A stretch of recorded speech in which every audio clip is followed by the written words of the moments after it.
दो जहाज चीन से रवाना और ये दावा किया जा रहा है कि इनमें मिसाइल बनाने का सामान भरा हुआ है। अगर ये जहाज ईरान पहुंच गए तो मिडल ईस्ट की जंग और ज्यादा खतरनाक हो सकती है। लेकिन सबसे बड़ा सवाल, क्या अमेरिका इन जहाजों को रास्ते में रोक सकता है या फिर उड़ा सकता है? और आखिर चीन के राष्ट्रपति शी जिनपिंग ईरान की मदद क्यों कर रहे हैं? आइए समझते हैं पूरी कहानी को। रिपोर्ट्स के मुताबिक चीन के दो जहाज कार्गो जहाज जो है ईरान की तरफ रवाना हो चुके हैं। यहाँ पर अगर हम देखें तो चीन, ईरान और अमेरिका का अब ये विवाद बन चुका है। मिसाइल, रसायन इसमें भेजा जा रहा है, तनाव लगातार बढ़ता जा रहा है और जो शक्ति है जिसमें चीन खुद को एक वर्ल्ड पावर मानता है, वहीं पर यूएसए खुद को एक वर्ल्ड पावर मानता है, इन दोनों के बीच इनडायरेक्टली टकराव होना शुरू हो चुका है। यहाँ पर जो विश्व की राजनीति है वो हमें बदलती हुई नजर आ रही है। तो बंदरगाह कौन सा है? गाओलान जो है चीन का बंदरगाह, वहां से रवाना हुए हैं। जहाजों के नाम है बर्जिन और शब्दीस। इनमें माल क्या भेजा जा रहा है? Sodium perchlorate. खतरा क्या है इनमें? ये रसायन मिसाइल के लिए ठोस रॉकेट ईंधन के रूप में मुख्य रूप से इस्तेमाल किया जाता है। यानी कि जो भी मिसाइल वगैरह होती है उसमें जो ईंधन होता है उसके लिए ये रसायन यानी कि ये केमिकल काफी काम का रहता है। और ईरान में लगातार हमें पता ही है कि वहां पर मिसाइलों का और ड्रोन का बहुत ज्यादा इस्तेमाल किया जा रहा है। चीन को यह चिंता है कि कहीं ईरान के पास हथियार कम ना पड़ जाए, क्योंकि इसका चीन में भी डायरेक्टली फायदा होगा अगर ईरान और अमेरिका के बीच ये जंग लगातार चली रही तो। यहाँ पर आप मैप में देख सकते हैं, ये देखिए, यह है छब्बीस और बर्जिन। ये चाइना सी को पार करके अब यहाँ मलक्का स्ट्रेट के पास पास जो है ये पहुंच चुके हैं दोनों जहाज। यानी कि इसमें जो भी सामान भेजा जा रहा है वो मिसाइल बनाने के लिए चीन के द्वारा प्रोवाइड किया जा रहा है अब ईरान को। इसके अलावा चीन मदद क्यों कर रहा है, इसमें सवाल उठता है आखिर चीन को इससे क्या फायदा होने वाला। यानी कि ये तनाव तो मिडल ईस्ट में है, तो चीन इसमें अपना क्या ही यहाँ पर अपनी स्ट्रेटजी बना रहा है। सुरक्षा की बात करें, चीन ईरानी तेल का सबसे बड़ा खरीदार है। जैसे कि भारत जो है बाकी देशों से काफी ज्यादा ऑयल इंपोर्ट करता है, उसी तरह से चीन सबसे ज्यादा ईरान से ऑयल इंपोर्ट यानी कि वहां से खरीद करता है। ईरान में स्थिरता चीन के लिए काफी जरूरी है, क्योंकि अगर ईरान में ही इंस्टेबिलिटी बनी रही, वहां पर ऑयल के भंडार कम हो गए, तो चाइना के पास अपनी ऊर्जा जो है वो कम होती नजर आएगी। इसके अलावा दोहरे उपयोग की तकनीक क्या?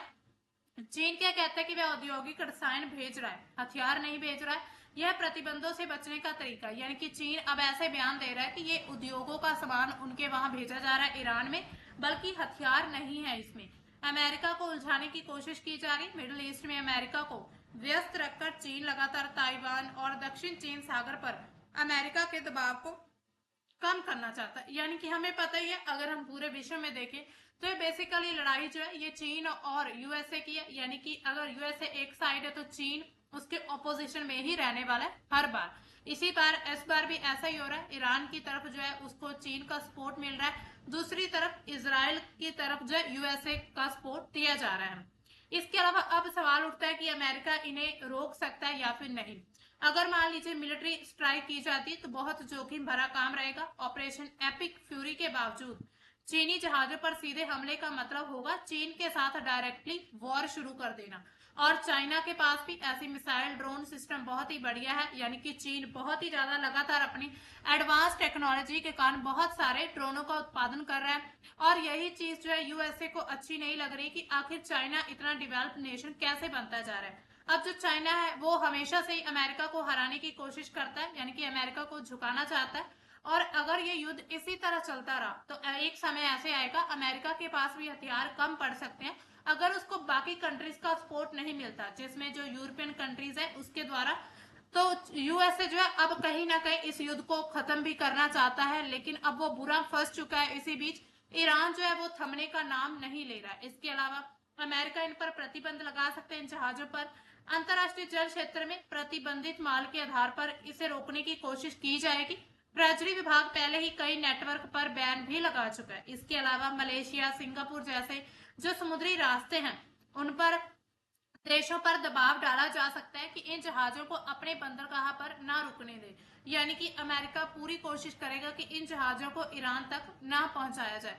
यहाँ पर आप मैप के जरिए समझ सकते हैं। यहाँ पर आप ये साउथ चाइना सी है और यहीं से सिंगापुर यहाँ इस मलक्का स्ट्रेट से होकर जो जहाज है यहाँ हिंद महासागर से गुजरकर ईरान के चाबहार पोर्ट पर जो है रवाना हो चुके, चाबहार पोर्ट के लिए, वहां पर, ताकि ईरान की हेल्प की जा सके। इसके अलावा बर्जिन की लोकेशन क्या है, मलेशिया के पास अभी रुका हुआ है। शब्दीस को लोकेशन है चाबहार बंदरगाह की तरफ बढ़ता हुआ नजर आ रहा है। ईरान की मजबूरी क्या है इसमें, इजरायली और अमेरिकी हमलों के बाद ईरान के मिसाइल भंडार खाली होते जा रहे हैं धीरे धीरे, क्योंकि जब हम किसी भी हथियार का यूज करते हैं तो बिल्कुल ये मामूली मतलब ये नॉर्मल बात है कि वो हथियार खत्म या फिर कम होने शुरू हो जाएंगे।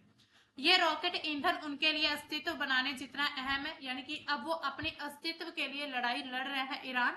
इसके अलावा क्योंकि जो यूएस है वो पूरी तरह से ईरान पर कंट्रोल करना चाहता है, और ईरान ऐसी कंट्री नहीं है कि वो किसी के दबाव में आकर कोई भी फैसला ले। इसके अलावा अमेरिका बनाम चीन की अगर हम बात करें तो ये विवाद केवल एक जहाज या फिर मिसाइल तक ही सीमित नहीं है। अभी विश्व में जो देखा जा रहा है, जो सिचुएशन बनी हुई है, विश्व की राजनीति का सबसे बड़ा केंद्र अमेरिका और चीन के बीच टकराव का मामला है। ये सिर्फ एक व्यापार नहीं है, बल्कि तकनीक, सुरक्षा और नई विचारधारा की एक नई कोल्ड वॉर है, यानी कि इसको कोल्ड वॉर माना जा रहा है। और अगर ऐसी ही सिचुएशन बनी रही तो आने वाले समय में ऐसा हो सकता है कि ये युद्ध जो है वर्ल्ड वॉर 3 का रूप धारण कर सकता है। इसके अलावा ताइवान व्यापार युद्ध की बात करें, ताइवान सबसे संवेदनशील है। चीन इसे वन चाइना पॉलिसी के तहत अपना हिस्सा मानता है ताइवान को। अमेरिका ताइवान को हथियार देता है, समर्थन देता है, ताकि ताइवान जो है वो चाइना के समर्थन में ना चला जाए। चीनी हमले का विरोध भी करता है अमेरिका। इसमें ट्रेड वॉर क्या है, दोनों देशों के बीच भारी व्यापार घाटा चल रहा है। अमेरिका ने चीनी सामान पर भारी टैरिफ लगाए हैं। बौद्धिक संपदा की बात करें तो चीन पर अमेरिका तकनीक और सीक्रेट चुराने का आरोप भी है, यानी कि चीन के पर लगातार प्रतिबंध लगाने के लिए आरोप भी लगाए जाते हैं, जैसे कि ईरान पर लगातार प्रतिबंध लगाए जाते रहे थे। इसके अलावा तकनीकी वॉर की बात करें, सेमीकंडक्टर, अमेरिका ने चीन को उन्नत चिप्स और चिप बनाने वाली मशीनों की सप्लाई रोक दी ताकि चीनी एआई और सेना न बढ़ सके। इसके अलावा 5G दूरसंचार सुरक्षा कारणों से हुआई और ZTE जैसी जितनी भी चीनी कंपनियां हैं उन सभी पर कड़ा प्रतिबंध लगाया जा रहा है। डेटा सुरक्षा, टिकटॉक जैसी जो लोकप्रिय एप्स हैं उन पर भी अमेरिकी डेटा चोरी के शक में भारी दबाव बनाया जाता है, यानी कि ऐसा कहा जा रहा है कि जो अमेरिका है वो लगातार चीन पर कोई ना कोई आरोप लगाता रहता है। इसके अलावा अमेरिका ने भी ISL पर भी आरोप लगाया कि ये जो तेहरान के बैलिस्टिक मिसाइल प्रोग्राम उसके लिए सामान की सप्लाई कर रहा है, यानी कि अमेरिका ने अब जो है इन पर आरोप लगाने शुरू कर दिए हैं। इसके अलावा अगर हम देखें, अमेरिका पूरी कोशिश करेगा कि इन जहाजों को ईरान तक ना पहुंचने दिया जाए। इसके साथ ही अगर हम देखें तो इसमें जंग के बीच ये जो सोडियम परक्लोरेट आखिर चीन के द्वारा क्यों दिया जा रहा है, हमने पहले भी बात की कि ये एक ईंधन के रूप में काम करेगा। इसके अलावा कुछ और भी कारण है, जैसे कि 25 साल की साझेदारी 2021 में चीन और ईरान के बीच 25 साल के लिए स्ट्रेटेजिक पार्टनरशिप साइन हुई थी। इसके तहत चीन को सस्ता ईरानी तेल मिलता है और वहीं पर चीन उसे टेक्नोलॉजी और रॉ मटेरियल भी सप्लाई करता है। हथियार, जेट्स, गोला बारूद, ये सब कुछ ईरान को दिया जाता है। इसके अलावा ईरान का 80% तेल जो है वो चीन खरीदता है, तो वो भी काफी सस्ते दामों पर। ये चीन की तेल खपत का करीब 15% है। अगर ईरान कमजोर पड़ता है तो वहां पर अमेरिका का दबदबा बढ़ जाएगा और सत्ता बदल सकती है, और फिर चीन को जो अब सस्ता तेल मिल रहा है वो और ज्यादा महंगा मिल सकता है। इसके अलावा अमेरिका को उलझाने के लिए भी चीन का ये एक नया तरीका है। चीन ने जंग में खुलकर ईरान का खेमा चुना है या फिर नहीं, अगर देखा जाए कुछ जो एक्सपर्ट है या फिर कुछ रिपोर्ट्स के अकॉर्डिंग, यानी कि अमेरिकी think tank Carnegie endowment for international peace में चाइना स्टडीज के सीनियर फेलो आइजैक कॉर्डन के मुताबिक क्या कहा जा रहा है कि चीन इन जहाजों को कुछ और दिन पोर्ट पर रोक सकता था, उनकी वापसी में प्रशासनिक देरी कर सकता था, लेकिन उसने ऐसा नहीं किया। चीन सभी के सामने कहता है कि वह शांति चाहता है, लेकिन युद्ध के समय ऐसे फैसले ले रहा है। तो इसमें डायरेक्टली ये कहा जा रहा है कि चाइना अब इस युद्ध में डायरेक्टली घुसने की कोशिश कर रहा है। इसके अलावा अगर देखा जाए तो आखिर चीन की मिडिल ईस्ट को लेकर क्या स्ट्रेटेजी क्या है, तो चीन की अगर हम देखें, चीन को बहुत ज्यादा मिडिल ईस्ट से फायदा होता है, जैसे कि सस्ता तेल मिलता है। सऊदी अरब, कुवैत, इराक, ईरान, UAE से सभी से तेल खरीदता है। चीन को चिंता है कि ईरान पूरे मतलब मिडिल ईस्ट में रीजनल वॉर भी छेड़ सकता है। इससे खाड़ी देशों में आने वाला जो तेल है वो भी प्रभावित होगा। यहाँ पर चीन काफी ज्यादा इन्वेस्ट कर रहा है। ईरान के हमलों से इसको नुकसान हो सकता है। इसके अलावा चीन ने खुद को दुनिया के सामने अमेरिका का एक ऑप्शन बताया है। दोनों का टकराव किसी से भी नहीं छिपा हुआ, हमें सबको पता है कि चीन और अमेरिका किस तरह दोनों आपसी टकराव में लगे रहते हैं। इसके अलावा हालांकि चीन कभी खुलकर अमेरिका की निंदा नहीं करता, बल्कि उससे डिप्लोमेटिक रिश्ते बनाकर चलते हैं। अगले महीने अमेरिका राष्ट्रपति डोनाल्ड ट्रंप जो वो चीन का दौरा करने वाले हैं इसी बातचीत को लेकर। इसके अलावा अगर हम दक्षिण चीन सागर का विवाद देखें, चीन लगभग पूरे समुद्री क्षेत्र पर अपना अधिकार मानता है। ये जितना भी एरिया यहाँ पर, इन सभी पर चीन कहता है कि मेरा ही अधिकार है। इसके अलावा अपने सैन्य ठिकाने बढ़ाने की कोशिश कर रहा है। पड़ोसियों का विरोध, जिसमें वियतनाम, फिलीपींस जैसे देश, इन सभी का कड़ा विरोध करते हैं। अमेरिका नौवहन की स्वतंत्रता के तहत अपने युद्धपोत भेजता है, जिससे चीन अपनी संप्रभुता का उल्लंघन मानता है। यानी कि लगातार दक्षिण चाइना सी में अमेरिका के द्वारा अपने जो वहां पर युद्धपोत भेजे जाते हैं।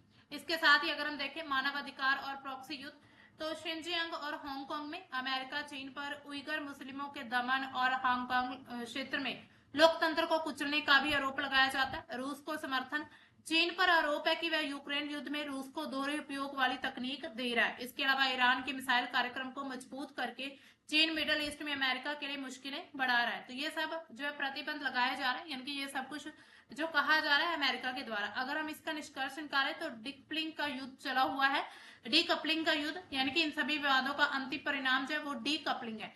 दोनों महाशक्तियां जानबूझकर एक दूसरे पर अपने आर्थिक और तकनीकी निर्भरता खत्म कर रही हैं, ताकि पूरे विश्व पर वो अपना कब्जा कर सके। इसके अलावा इससे दुनिया की पूरी सप्लाई चेन टूट रही है और अंतरराष्ट्रीय सुरक्षा भी दांव पर लगी हुई है। यानी कि अगर देखा जाए इसमें, तो दुनिया इसमें पूरी तरह से चिंतित है। अगर चीन और अमेरिका इस मुद्दे पर लगातार फिर से आमने सामने आ गए, तो इसका असर सिर्फ मिडिल ईस्ट में नहीं बल्कि पूरी दुनिया पर भी पड़ सकता है। तेल की कीमतें और ज्यादा बढ़ सकती हैं, हालांकि भारत में बढ़नी शुरू हो चुकी है। सिलेंडर की बढ़ गई हैं। वैश्विक व्यापार भी प्रभावित हो सकता है, जंग का दायरा और ज्यादा बड़ा हो सकता है। अब देखना ये होगा कि ये जो जहाज है चीन के द्वारा ईरान की हेल्प के लिए भेजे जा रहे हैं, ये सुरक्षित ईरान पहुंचते हैं या फिर रास्ते में कोई बड़ा कदम उठाया जाता है, क्योंकि इस समय मिडिल ईस्ट की हर हलचल पर पूरी दुनिया की नजर बनी हुई है। अब देखना आगे ये होगा कि चीन डायरेक्टली इस युद्ध में आता है या फिर इनडायरेक्टली ईरान की हेल्प करता है और अमेरिका को नुकसान पहुंचाने की कोशिश करेगा। अगर आपको ये वीडियो अच्छी लगी हो तो लाइक करें और चैनल को सब्सक्राइब करना ना भूलें।